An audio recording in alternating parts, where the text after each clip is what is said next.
जय हिंद दोस्तों। ज्ञानप्रीत चैनल में आपका स्वागत है।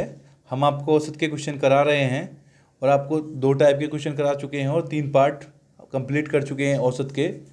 तो आज पार्ट चौथा है और इसमें तीसरी टाइप के क्वेश्चन आप करा रहे हैं। देखो क्वेश्चन नंबर फर्स्ट है, कह रहे हैं 8 क्रमिक यानी लगातार संख्याओं का औसत 6.5 है। इनमें से सबसे छोटी तथा सबसे बड़ी संख्या का औसत होगा। तो देखो जो औसत है वह किसी का मध्यमान होता है। तो देखो इसे हम शॉर्टकट मेथड से करते हैं। तो 6.5 अगर लगातार संख्या है तो हम बिल्कुल बीच का पार्ट मान लेते हैं यानी मध्यमान। तो इससे पहले 6 होगा, 5 होगा, 4 होगा और 3 होगा, और इसके बाद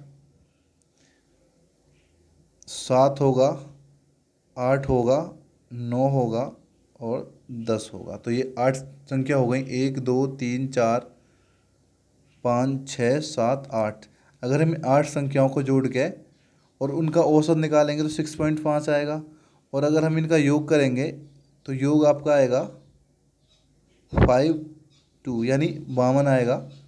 और अगर हम 8 संख्याओं का औसत सीधा निकालें, इसमें गुणा करें, तो देखो योग इसका हो जाएगा, योग होता है औसत गुणा संख्या यानी 8 गुणा 6.5।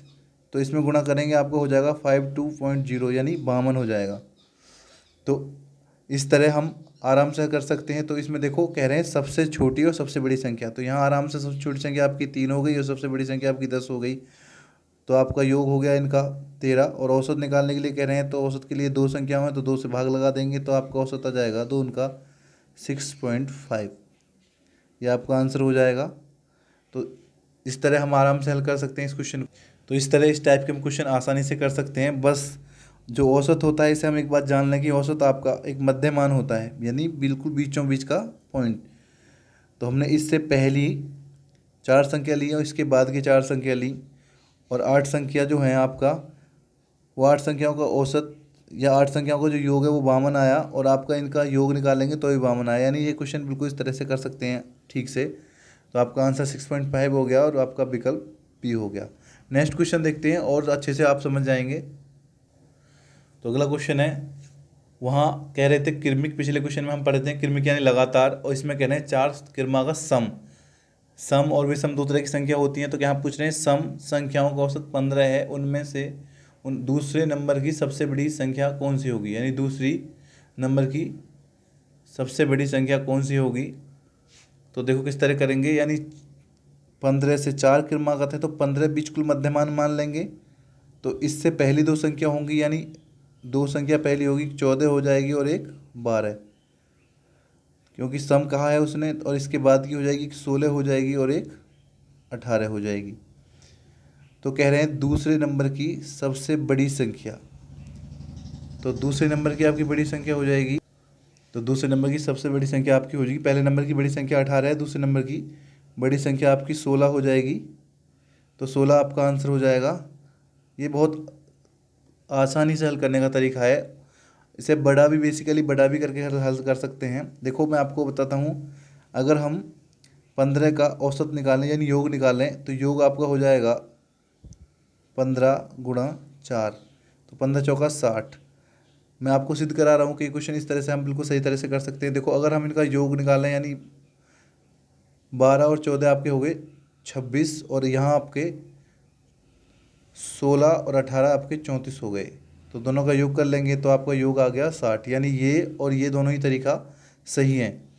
तो इस तरह से भी आपका योग 60 आया, इस तरह से भी योग 60 ही आया है। तो इस तरह अगर हमें मध्यमान पता है तो हमने पहली 2 संख्या निकाली इससे, क्योंकि 4 संख्या है हमारी तो 2 संख्या सम हो गई, एक 14 एक 12 और बाद की होगी 16 और 18। पूछा उसने दूसरे नंबर की सबसे बड़ी संख्या, तो बड़ी आसानी से हमने दूसरे नंबर की बड़ी संख्या ज्ञात कर ली यानी 16। तो आपका आंसर 16 हो गया है।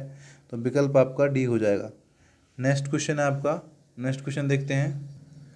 तो क्वेश्चन नंबर 3 है, इसी टाइप का क्वेश्चन है। देखो इसे भी आसानी से हल कर लेंगे। जैसे कह रहे हैं 4 लगातार आने वाली सम संख्याओं का औसत 27 है, तो इनमें बड़ी संख्या क्या होगी। तो देखो हम पहले ही कर बता चुके हैं आपको, 27 को हम बिल्कुल मध्यमान यानी बीच की मान के चलेंगे। तो हमने इससे 2 संख्या पहली और 2 बाद की ज्ञात करनी है, क्योंकि ये खुद तो विषम है। तो 2 पहली एक 26 हो जाएगी और एक हो जाएगी आपकी 24। और इसके बाद में एक हो जाएगी आपकी 28 और एक हो जाएगी 30। बस हो गया आपका सवाल। कह रहे हैं कि सबसे बड़ी यानी सबसे बड़ी तो 30 आपकी सबसे बड़ी संख्या है, तो आपका आंसर 30 हो जाएगा। बस आपका क्वेश्चन हो गया। विकल्प देख लेते हैं आपका कौन सही है, तो आपका विकल्प डी सही है। तो इस तरह बस हमें ये मानना है कि जो हमारा औसत होता है वो बिल्कुल मध्यमान होता है, और अगर हमसे वो 4 पूछ रहा है तो 2 पहली और 2 बाद की ले लो, 6 पूछ रहा है तो 3 पहली और 3 बाद की ले लो। तो इस तरह आप आसानी से हल कर सकते हैं। नेक्स्ट क्वेश्चन देखते हैं हम। तो इस बार क्वेश्चन नंबर 4 में भी कह रहे हैं कि 5 क्रमिक विषम घन पूर्णांकों का औसत 9 है, तो इनमें सबसे छोटी संख्या क्या होगी। तो देखो मैं आपको पहले ही बता चुका हूँ कि हम औसत को मध्यमान मान के चलते हैं, तो इसका 9 मान लेते हैं मध्यमान। तो कह रहे हैं 5 हैं, तो 5 हम देखो किस तरह से निकालेंगे। तो मध्यमान मान लेंगे तो इससे 2 पहली आपकी हो जाएंगी, एक 7 हो जाएगी और एक आपकी हो जाएगी 5, यानी 5 7 9, और इसके बाद हो जाएगी 11 और एक होगी आपकी 13।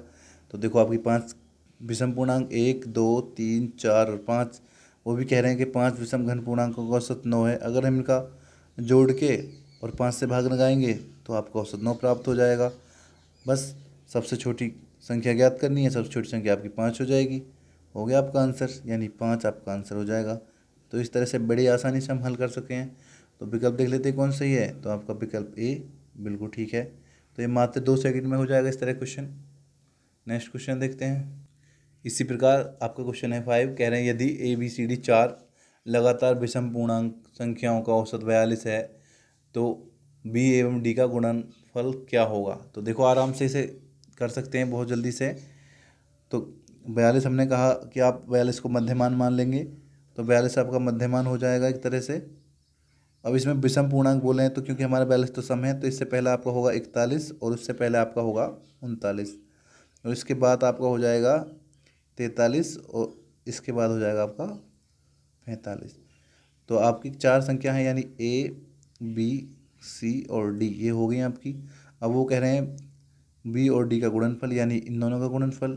तो आपका हो जाएगा 41 गुणा 45, और 41 की 45 में गुणा करेंगे तो आपका 1845 आपका आंसर हो जाएगा। विकल्प देख लेंगे कौन सही है, तो आपका विकल्प सी बिल्कुल सही है। नेक्स्ट क्वेश्चन की तरफ बढ़ते हैं। नेक्स्ट क्वेश्चन है, तो क्वेश्चन नंबर 6 है, कह रहे हैं A6 और 50 के, यानी 6 और 50 के बीच में 5 से विभाज्य सभी संख्याओं का औसत क्या होगा। तो देखो किस तरह करते हैं। तो आपको ज्ञात करनी है 6 से 50 के बीच में 5 से विभाजित होने वाली संख्या, यानी जो 5 की गुणज हो, जैसे कि 5 दूनी 10, 5 तिया 15, 5 चौक 20, 5 पंजे 25, 5 छंग 30 और 35, 7 5 8 40 और 5 9 45, यानी 50 के और 6 के बीच बीच में। तो ये आपके 50 और 6 के बीच बीच में। अब क्या करना है, तो औसत ज्ञात करना है, तो हमने ये सारी जोड़नी पड़ेंगी, तो हम प्लस कर लेंगे सभी को। तो आपका हो जाएगा औसत, औसत बराबर होता है योग अपॉन संख्याएं, यानी तो योग में हम इसे जोड़ लेंगे। देखो आपका हो जाएगा 25 और 25 50, 20 70, 100, और आपका यहाँ पर हो गया 140 और 80, यानी 220 हो गया आपका। और संख्या गिन लेंगे कितनी है, 1 2 3 4 5 6 7 8। तो आपकी 8 संख्या हो जाएंगी। तो 8 नीचे लिख देंगे 8, क्योंकि औसत बराबर होता है योग अपॉन संख्या। हम 8 से भाग लगा लेंगे अब। तो 8 का हम भाग लगाएंगे तो देखिए इस तरह 8 दूनी आपका हो जाएगा 8 दूनी 16, और आपका बचा, तो देखो आपका यहाँ पे 6 बच गया, 8 सत्ते 56, वो 4 बच गया, तो 8 पंजे 40, यानी आपका 27.5 बार कट गया, तो आपका औसत आ गया 27.5। अब आंसर देख लेंगे कौन सही है, तो आपका आंसर विकल्प ए बिल्कुल ठीक है। तो दोस्तों अगर हमारी वीडियो को पसंद आई हो तो हमारा चैनल लाइक और सब्सक्राइब करें और रेड बटन पर क्लिक भी करें। जय हिंद दोस्तों।